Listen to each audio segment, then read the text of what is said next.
Hello there, this is Bick Benedict. We're playing God of War Ghosts of Sparta on God Very Hard difficulty, and this is my No Upgrade Run Plus for the aforementioned title, and this is installment 1 of what will probably be a half a dozen installments. And by the time that you are watching this particular installment, the first one, I will have the game halfway completed and I will be on my way to the second phase of my campaign. And I'm going to be publishing these videos in large installments. This guide has had a long history of suffering. It started out as a Pain Plus run, and I conceded on a couple of the last fights that I couldn't do it.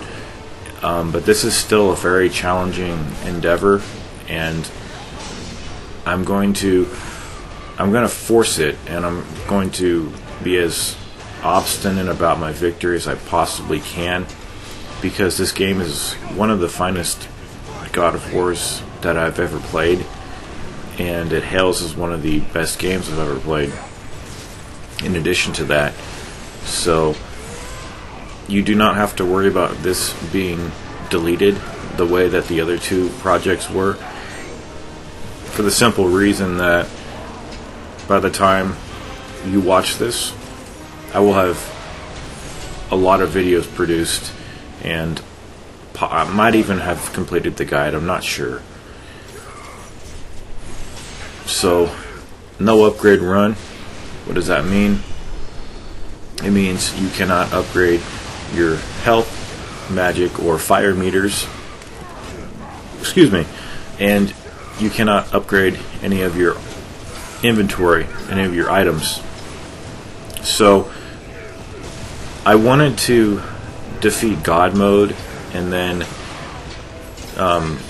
use the godly possessions that I wanted to use, that you've heard me lament that I can't use, namely Athena's Owl and I think it's Callisto's Armlet, or I'm not sure whichever one permits you to have the computer do the QuickTime events for you. But I can't do that because what happened the last time I completed hard difficulty, I can't start a new game without the computer saying that I've upgraded my Arms of Sparta to level 2.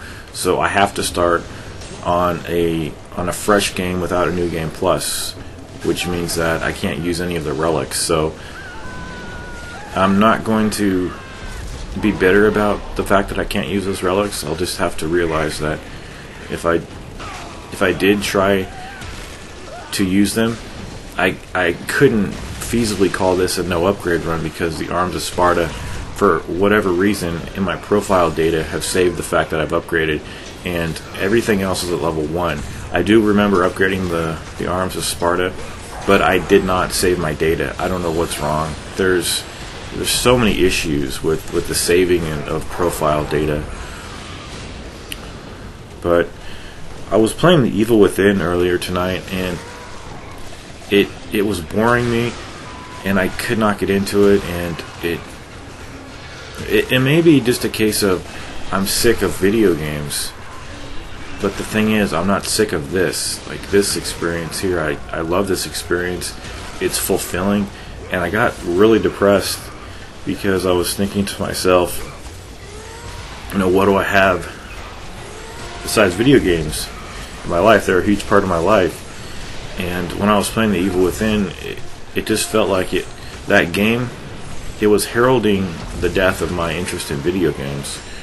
And it could have been any game that I was playing, but the fact that it was that game, a game that I really was looking forward to playing, and all it filled me with was indifference, because it was a boring experience from what I played. I played the first couple of chapters, and I know, you have to play a good chunk of the game to play it, but it isn't that game. It's just I can't be satisfied unless I'm playing something that I really, really love, and maybe that game's not for me. And I'm not trying to dissuade anybody from not playing it, because some of the stealth sections were fun, but it just the field of view is way too tight, and it just felt really awkward, and I could not acclimatize to the controls. It felt very, clunky, and I don't want this to be a discussion of that game, because if I played that game, I probably would like it, and I probably will rebuy it. I deleted it from my hard drive. The thing is, I wasn't liking the letterbox feature, so I bought it on PC. I sent my PS4 copy back, got all my money back, because it did actually have a chip on the corner of the physical disc, and I used that as a grounds to send the disc back, even though it was functioning, but it still was slightly physically defective. Who knows? Maybe the chip would have spread in time and ruined that disc. So I bought the PC version, but I changed the 60. I changed the frames per second up to 60, and it wasn't stable. I mean, it was and it wasn't. It just felt, I just felt that if I had the PS4 version, that I would have a much stabler and balanced experience. And then to change the letterbox to an appropriate aspect ratio, one that has just a very small line at the top and bottom. You have to enter that line of, I'm not sure, I'm not a programmer, but I just didn't want to have to enter the code, the line of code every time in the menu, and I just I said, what do I have? I mean, what do I have in my life that's gaming? It was kind of scary, and it was just depressing, very depressing. So I said to myself, let's return to an old favorite. Let's open up this SOAR that I didn't complete, and let's do it, and let's complete it. Let's get it done, and let's do it, in arguably a very difficult way, not the hardest way, but a way that other people, could use and could also benefit from. And maybe I could bring a lot of different tactics and, different opinions and experiences from my own No Upgrade Run Plus. So I'm really excited about it. And one of the reasons that I wanted to put the videos in long videos is because I prefer long videos, and I just don't prefer making, I'd rather make 6 to 8 title cards rather than 30 to 40, and it's just kind of disheartening to make a bunch of smaller videos where you just talk for a few minutes and you can't really say what you need to say. So anyway, that's the little prelude to the guide, and I have not defeated this yet. I've yet to do it, and I'm an indefinable kind of person. When I really like something, I really want, the experience. Like, I want these type of experiences. They're simple, yet it has a deep combat system, and it's fulfilling. And I can't explain what I was feeling. It was just a profound emptiness inside of me, and it just occurred when I was playing The Evil Within.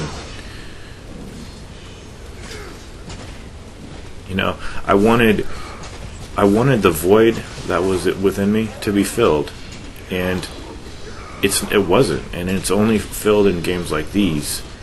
And these games, they're not very prolific, so it's hard to find different ones of them and really play them. So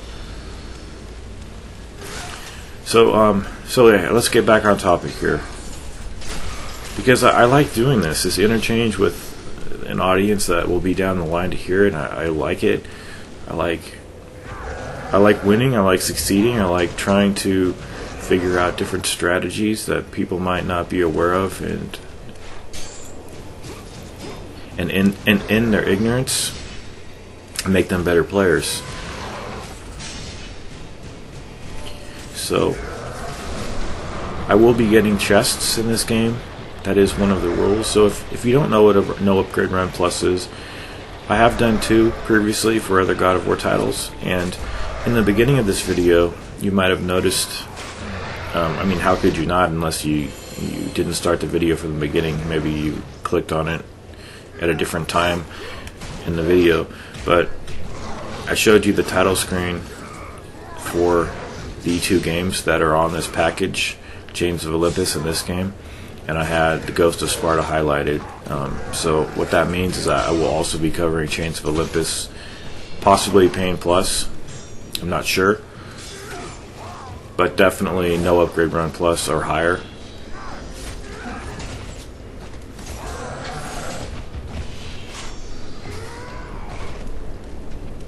So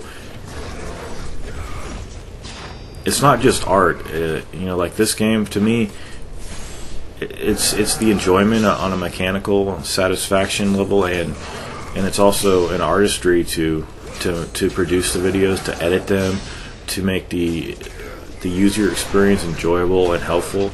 It was all of that culminating in, and the irony is, The Evil Within is a very difficult game, from what I understand.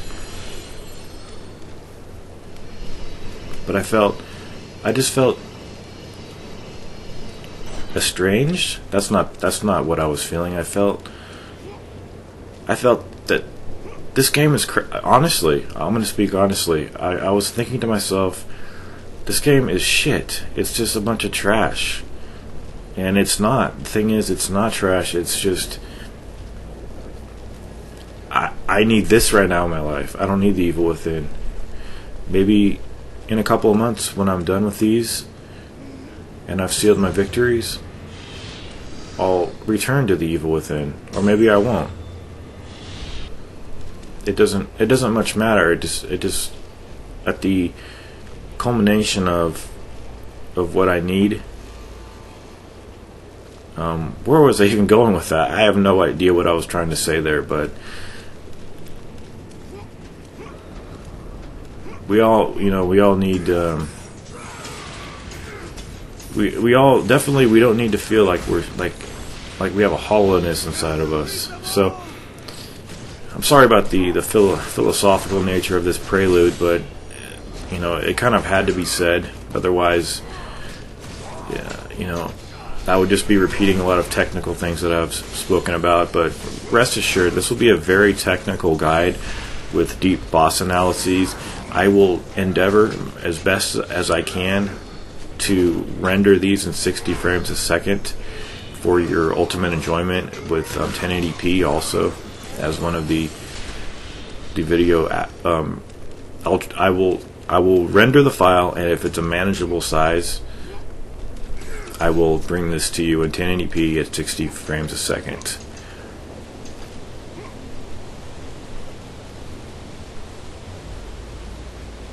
Okay, so they're looking for the Ghost of Sparta, these guys here. So these guys, as I mentioned before, they're Trident assassins. There are I believe there's 4 iterations of the Tridents. This is one of the easier but annoying ones. As I said before in my guide, I hate lackeys, but the one thing I really fucking hate is lackeys that are shifty and keep moving away from you and sidestepping your attempts to grab them and being extremely coy and evasive. That's what these motherfuckers are here. So not only do I hate lackeys, like I said, I hate these shifting, light-footed motherfuckers here, and that's what these guys are here. So the only reason that I really, really detest these guys is because they serve as functionaries for the one automaton fight. The automatons are extremely easy, but sometimes when you endeavor to do things no damage. By the way, the moment you bring the block over here, you'll have 3 more of these guys here. I didn't mean to condemn these guys to so much profanity a moment ago, but I hate lackeys. That would be my banner if I didn't have Hardcore Never Dies. That is kind of what this channel is all about. It's not about being the best, showing off. It's just the fact that, to me, I don't like the idea of the hardcore kind of mentality in gamers. I don't ever want that to extinguish within my own self, so I keep it as a reminder. And that's also why I have the Gears of War icon, because if anybody's familiar with the game over screen, it is I.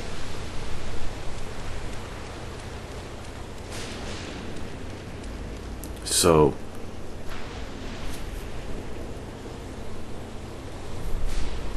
we will be collecting all the red orb chests. We will not be collecting the item chests, although there is one item chest in the area where King Midas is that has orbs in it, 5,000 to be exact. So how do enemies react to you in this game? What they do is they attack you from off screen with impunity. They do it all the time. All the enemies in this game will attack you off screen. The Gerons will even teleport to you from off screen. And how do you deal with that? You have to keep your guard up. In this game, the enemies, most of all the enemies can be grabbed. However, the harder iterations of these Trident enemies will break your guard and leave you susceptible to immediate attacks afterwards. So it's a good way of balancing the difficulty by having grabbable foes, but also having foes that will break your guard if you just simply try to stand there and not be as active in the battle as the game wants you to be. And I'll be discussing the different types. I mean, if you're at this level, no Great Run Plus, I really don't need to tell you the different types of grabs.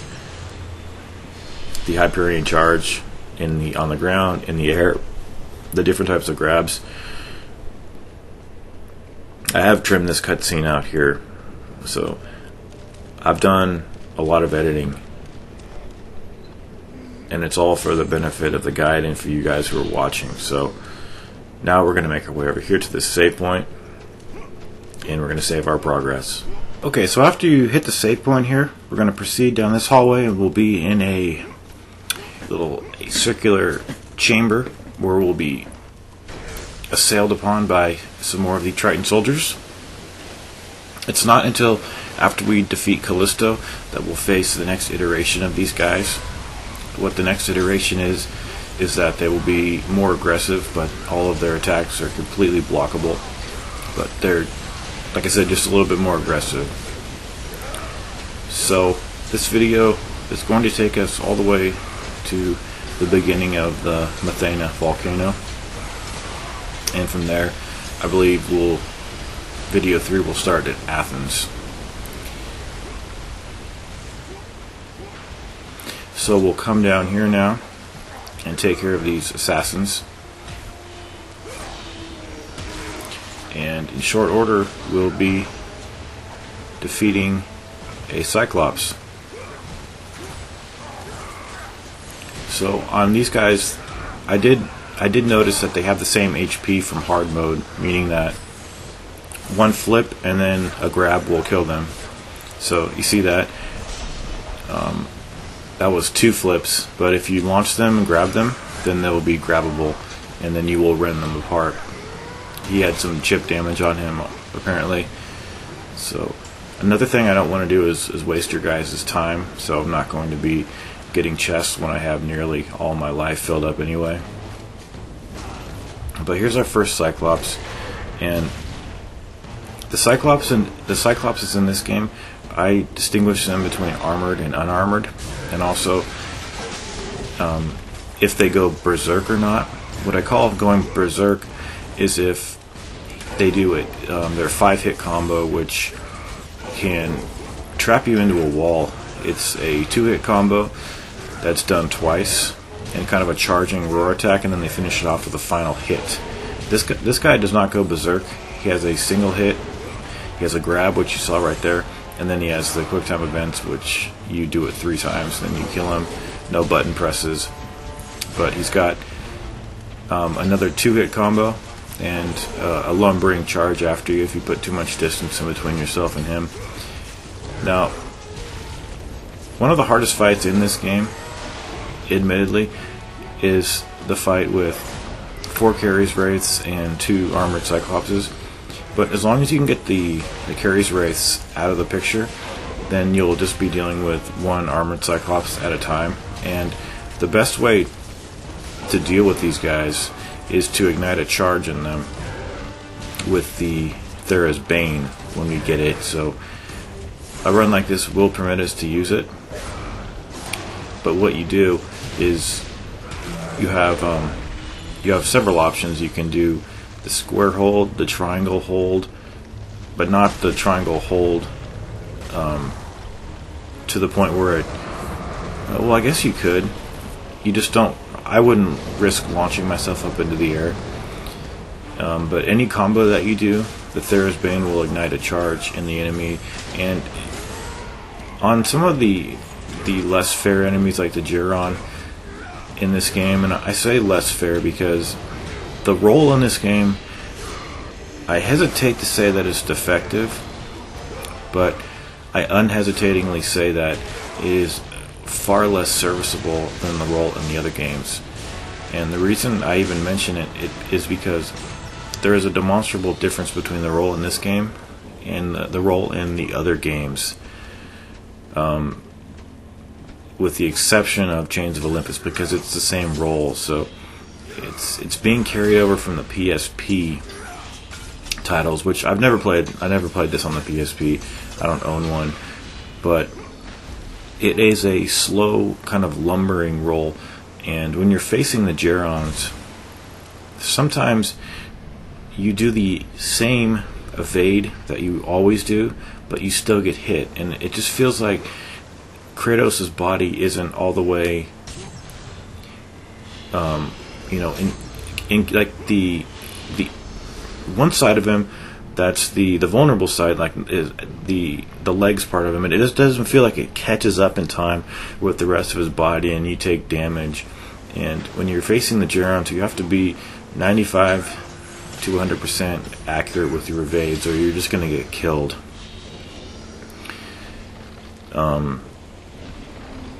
So it's something that you have to work with in this game, because you can evade 100% of the time. I've seen players do the Giron boss fight near the end of the game, taking no damage. So I thought it was, kind of a defective roll, but it's a different roll that you have to work with, and it does work.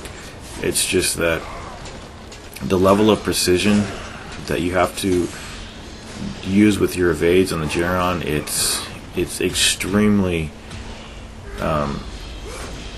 tight and just merciless. I don't think I got those pots. Oh, yeah, I did. I must have shattered them. But very unforgiving.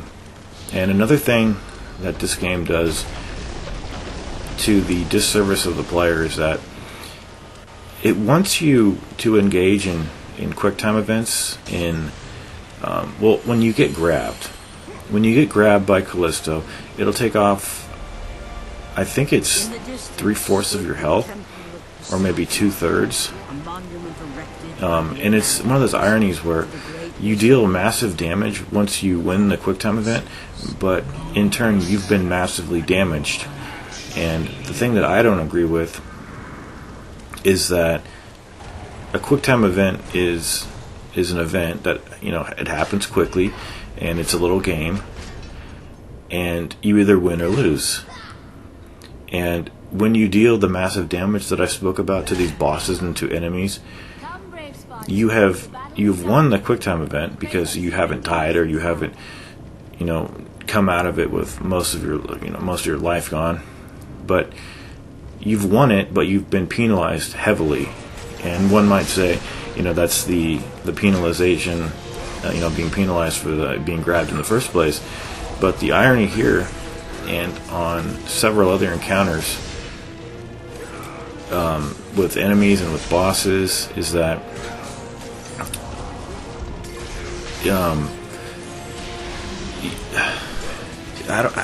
does the game want you to do it? I don't know what it exactly wants, but to deal massive damage in this game, you have to be dealt massive damage.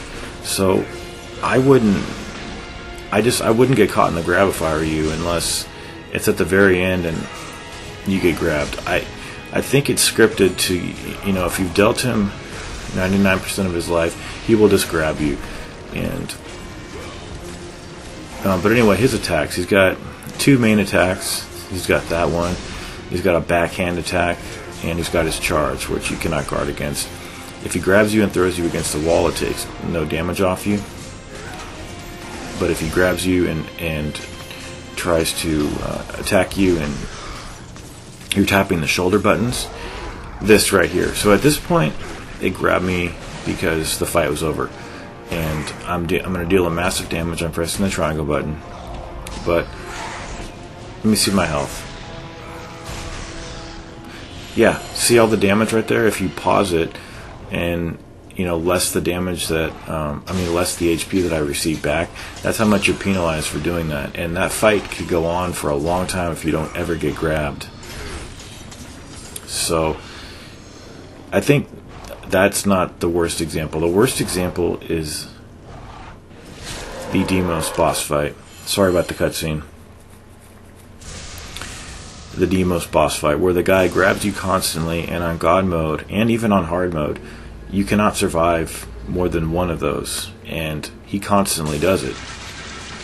And it's such a prominent feature of the fight that it's not some kind of a penalty, like getting grabbed in other games.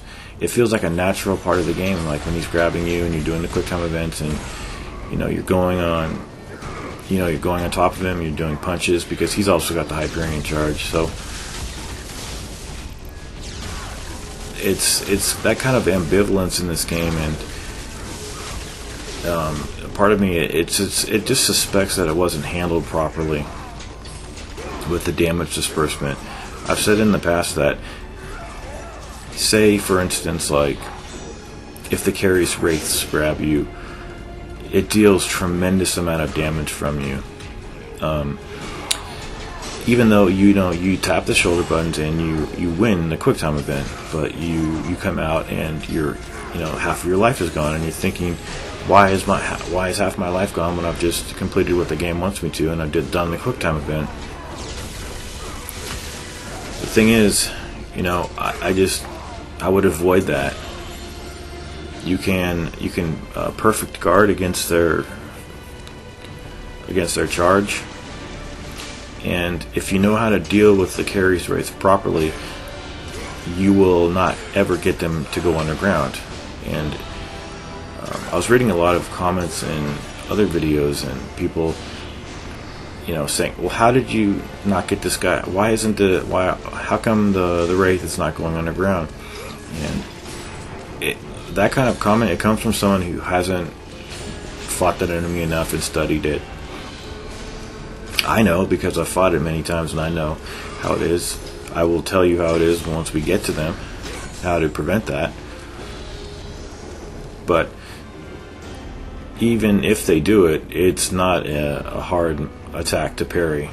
I mean, not parry. We won't be able to parry, but we can perfect guard, which means that we'll get a slowdown feature where we can damage the enemy, and we will have prevented ourselves from getting grabbed in the first place. So we are going to conclude this video. It was about a 30-minute video, and we'll be down in this part of the game. Basically, what I want to do is every section in this game has a different kind of color scheme, so I'll be separating the videos by the color schemes. So this part of the game is red, so it'll be the second part. And I hope you've enjoyed this. We're going to work our way through the campaign with the restrictions that we have set forth for ourselves, and we'll abide by those, and we will go to the save point.